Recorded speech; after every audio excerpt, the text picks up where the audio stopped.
Bismillahirrahmanirrahim. Poin ke-18, kontrol pergaulanmu. 99,9%, teman-teman sekalian, rumah tangga rusak karena pergaulan. Penyebab utamanya ini. Ibu-ibu banyak teman sama temannya ini suaminya lebih kaya. Ditarik ke retorika kehidupan itu di dalam sini. Suami kita cuma mampu memang belinya begini. Ranjang yang bisa dibeli 5 juta, yang sana beli ranjang 150 juta, nggak bisa ketemu. Kalau tarik itu ke sini bakal kacau semua, gitu kan? Si laki-laki lihat istri temannya selalu berpenampilan seperti A atau B atau C. Istrinya tidak seperti itu. Dia mau tarik itu ke sini, susah, nggak bisa. Mungkin fisiknya pasangan kita seperti ini.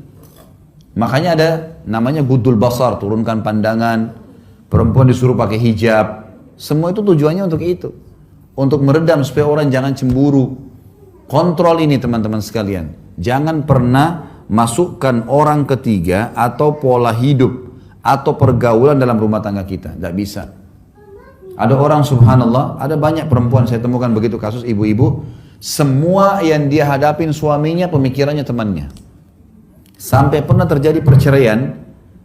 Ini dia masih cinta sama suaminya. Suaminya cinta sama dia, ribut sedikit, dia akhirnya konsultasi sama temannya, masih gadis tua, nggak menikah. Orang ini nggak ada pengalaman rumah tangga. Diajak musyawarah sama dia. Kesimpulan terakhir, suruh cerai. Kau juga bisa hidup kok kayak saya tidak ada suami tapi saya bahagia, saya bisa kerja, saya bisa begini. Ajukan perceraian, subhanallah. Gara-gara pergaulan tuh, bahaya sekali. Berapa banyak laki-laki begitu, ceraikan istrinya. Kadang-kadang bapak-bapak kalau lagi kumpul sama teman-teman, jangan terpengaruh dengan perkataan itu.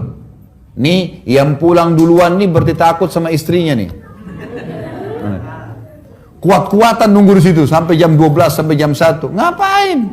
Untuk apa? Pulang lebih enak sama istri, ngobrol, bisa bercumbuan, bisa makan sama-sama. Ngapain dulu sama teman-teman habisin waktu tuh? Tapi ini pergaulan, bahayanya di situ. Dia akhirnya dipancing-pancing untuk itu. Gitu kan? Ini baru habis antar istri ke rumah sakit. Wah, suami yang tidak punya wibawa. Loh, kok bisa? Istri sakit. Utsman bin Affan itu tidak ikut berperang loh di perang Badar. Kenapa? Karena istrinya Ruqayyah sedang sakit. Anak Rasulullah SAW sampai Nabi bilang, jangan kau ikut Utsman, urus istrimu. Disuruh istrinya urus. Betul anak Nabi SAW, tapi tidak dianggap aib. Tidak jadi jihad gara-gara istrinya sakit. Bukan aib itu. Kenapa harus kita merasa malu dengan mengantar istri, dengan menemani dan seterusnya? Kenapa harus merasa malu karena seorang istri tunduk sama suaminya? Asma binti Abi Bakar radhiyallahu anha berkata, saya sangat bakti dengan Zubair, suaminya. Sampai saya menyiapkan makanannya, minumannya, pakaiannya, air yang dia pakai, yang saya bawa dari jarak jauh, dari sumur. Zaman sekarang sudah tinggal buka keran selesai. Dulu Asma binti Abi Bakar ini memikul dengan punggungnya bawa air untuk suaminya mandi. Dan saya mengurus anak-anaknya serta menggantikan sepatu kudanya. Jadi sangat luar biasa itu. Dan mereka tidak merasa aib dengan itu. Karena dia kejar ridhonya Allah di sini. Bagaimana memaksimalkan pasangan dalam masalah ini. Jadi kontrol pergaulan. Ingat, kata Nabi SAW, Al-mar'u adini khalili, seseorang sesuai dengan agama temannya. Hati-hati teman-teman sekalian. Kita bergaul dengan pengangguran, kita jadi pengangguran. Kita bergaul dengan pemabuk, kita jadi pemabuk. Saya kasih contoh gini. Kalau saya bergaul dengan 10 orang perokok, saya tidak merokok. Hari pertama, hari kedua, kita akan terbiasa minimal dengan baunya. Seminggu mereka akan bilang coba aja sebatang. Sebulan kita akan merokok bersama mereka. Setahun bisa jual rokok. Gitu. Kita balik sekarang. Saya punya 10 orang teman penghafal Al-Quran. Saya nggak bisa ngaji, bodoh sekali huruf hijaiyah pun tidak tahu. Hari pertama, hari kedua saya malu. Seminggu kemudian boleh belajar huruf hijaiyah. Sebulan kemudian bisa ngaji, setahun kemudian bisa hafal Quran bersama mereka.